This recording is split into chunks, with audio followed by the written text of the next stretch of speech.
or with someone where you don't want to do quite such an intense technique.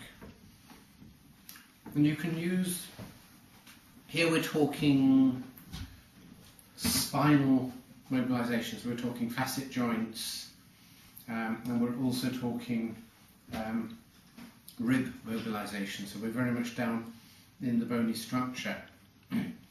The simplest thing you can do is techniques generally described as springing, because what you're doing is creating a little movement in the spine through direct compression. The simplest thing, this works on lightly built people who are not too stiff, who just need a little bit of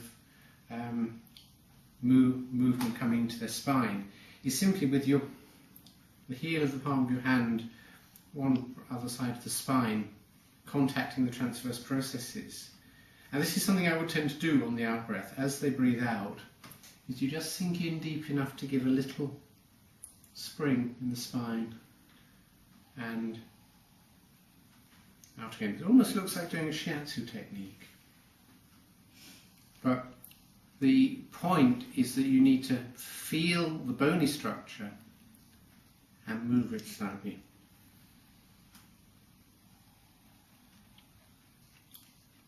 And you could go up and down the thoracic spine, either side, 2 or 3 times.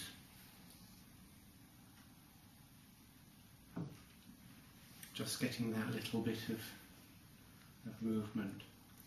Interestingly, one of the most famous pioneering osteopaths, Stanley Leaf, he didn't do art of manipulation, he did a lot of soft tissue work, and he did a lot of this kind of thing, this kind of non-specific loosening and activating of the spine. So that's the simplest thing that you can do for the thoracic spine. You want something a little bit more intense, and a little bit more specific. Maybe in doing that you find a segment of the spine where it feels that the vertebrae are particularly stiff and glued together. Make sure they're not actually fused together before you start trying to do this. What you do is you put one hand on one side of the spine, again feeling for the transverse processes, one hand on the other side, like that. The full technique, you sink in until you can feel and you're contacting or sensing the bony layer, and then you give a little extra pressure, and the hands do that, and so it goes.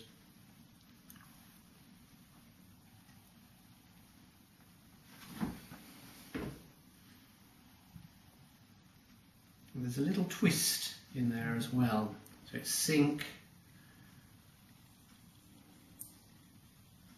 hands move in opposite directions, and allow a little twist to come out. And again, you can work once or twice, maybe 3 times, up and down the thoracic spine. If someone is stiff and has a sort of stuck segment, you will often get a little crack when you do this. And as far as I'm concerned, it's of no particular consequence whether you do or you don't. The technique is effective without the crack, but a crack may be an indication that something that was stuck is freeing up. But it is not, you're not doing it in order to crack the spine. Osteopaths, chiropractors do use a very similar technique, and they do it faster and deeper to actually get a crack. Here we do it smooth and quite slow. So I'm just going to put Jimmy on your back for a moment. Yeah. So we can see the technique a little bit more clearly.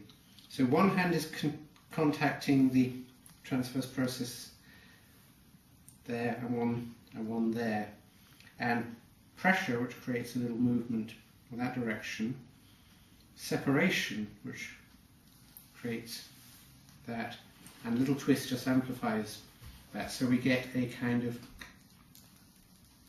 or movement between each vertebra like that. And that's a very safe, comfortable, secure technique that I use a great deal for the kind of sort of epidemic of thoracic stiffness that people who sit at computers all day tend to have. A couple of other things you can work. This kind of stuff that we've done as part of general massage. A good thoracic mobilisation stretch.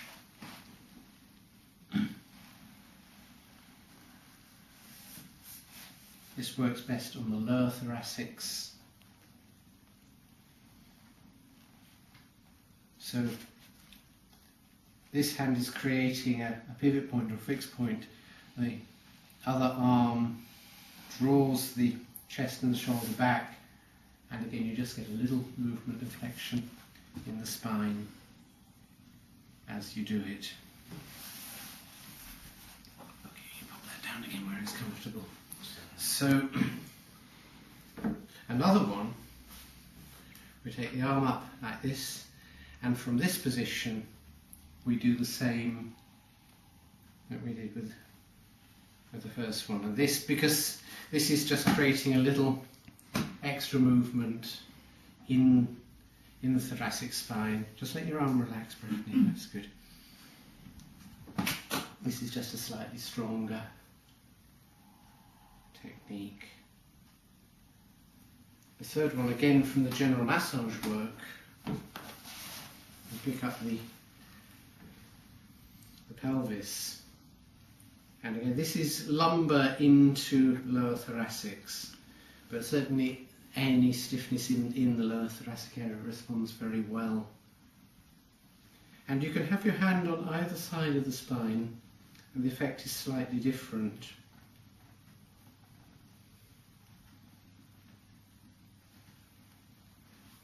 If I have my hand, both hands the same side, this hand will be resisting the rotation, so it actually amplifies the rotation by making it happen in a smaller, so you get more of a twist if I have my hand, both hands the same side. If I move the support hand to the opposite side, I get more of a flex or a bend.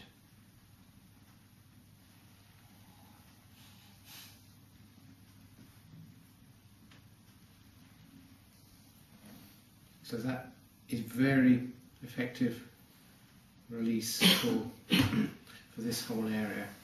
If you just pop on your back for a moment, stand up and pinch your two. Other things from the general. My head being in there.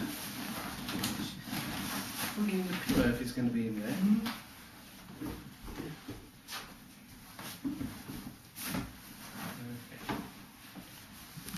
Other bits that we covered in the general massage work that had very good thoracic mobilisations. Remember this one? Again, it's going to lengthen, open and put movement into the thoracic spine.